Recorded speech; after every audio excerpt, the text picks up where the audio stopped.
नमस्कार, मी अतिशय स्वागत आहे तुमचं अलिबाग मूळ मतदारसंघातील बातमी विशेष कार्यक्रम. मित्रांनो, तुम्ही विषयाचं टायटल वाचलंच असेल की दिलीप भोईर भारतीय जनता पार्टीचे जिल्हा उपाध्यक्ष आणि 192 अलिबाग मूळ मतदारसंघाचे निवडणूक प्रमुख यांची भारतीय जनता पार्टीतून 2 दिवसात हकालपट्टी होईल असे विधान काल कुर्डूस येथील एका महिला मेळाव्यात शिवसेना शिंदे गटाचे रायगडचे जिल्हा प्रमुख राजाबाई केनी यांनी केलेलं आहे. तर मित्रांनो, तुम्हाला माहिती आहे की सध्या विधानसभेच्या निवडणुकीचे वारे वाहायला लागलेले आहेत आणि त्याच्यामुळे आरोप प्रत्यारोप आता जोरदार व्हायला सुरुवात होणार आहे.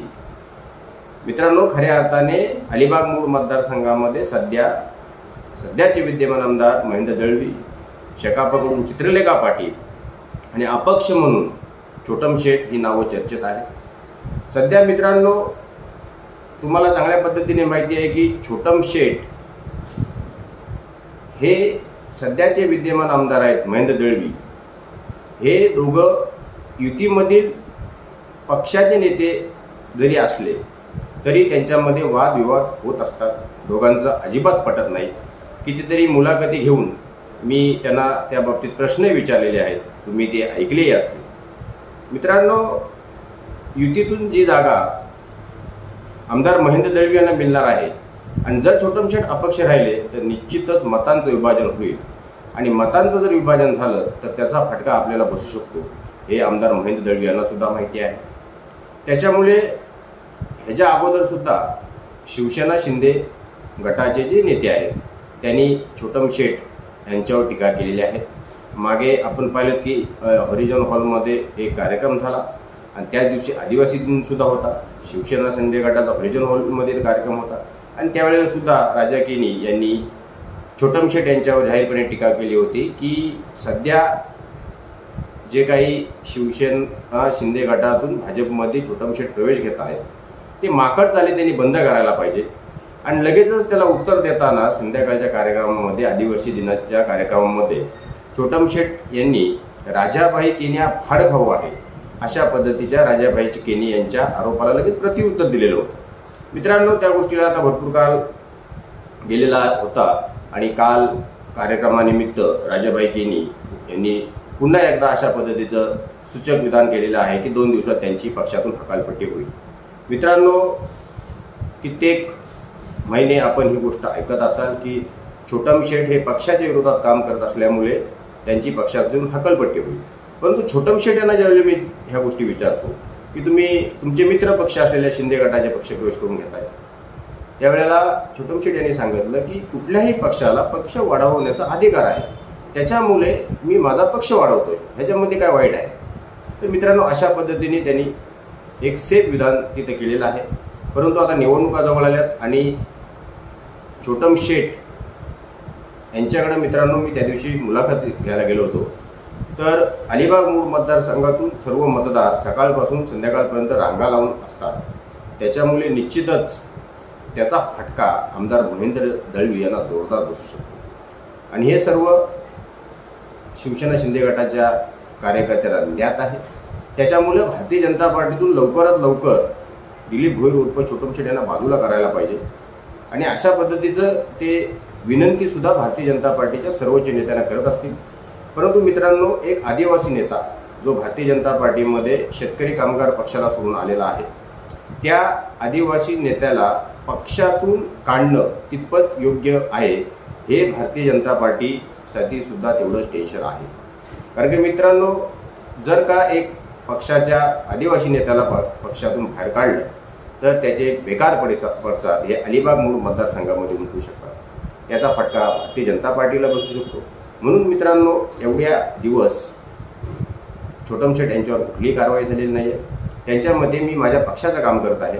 परंतु आमदार महेंद्र दळवी यांच्या विरोधात ते उभे राहिले तर भाजपची मतं खातील. त्याच्यामुळं शिवसेना शिंदे गटाच्या कार्यकर्त्यांना त्याचं टेन्शन आहे. त्याच्यामुळे अशा पद्धतीचं भाकीत विधान हे राजाबाई केनी यांनी केलेलं आहे. बघूया राजाभाई केनी यांना काय टीप मिळालेली आहे, ते खरोखर प्रत्यक्षात होतंय की नाही होतंय. कारण की राजाभाई केनी यांचा पक्ष वेगळा आहे, भारतीय जनता पार्टीचा पक्ष वेगळा आहे. भारतीय जनता पार्टी हा पक्ष वेगळा आहे आणि छोटमशेट काही छोटे मोठे नेते नाही आहेत. अजूनपर्यंत त्यांनी पक्षाच्या विरोधात अपक्ष फॉर्म भरलेला नाही आहे, त्याच्यामुळे त्यांनी पक्षविरोधी कारवाई केलेली नाही आहे.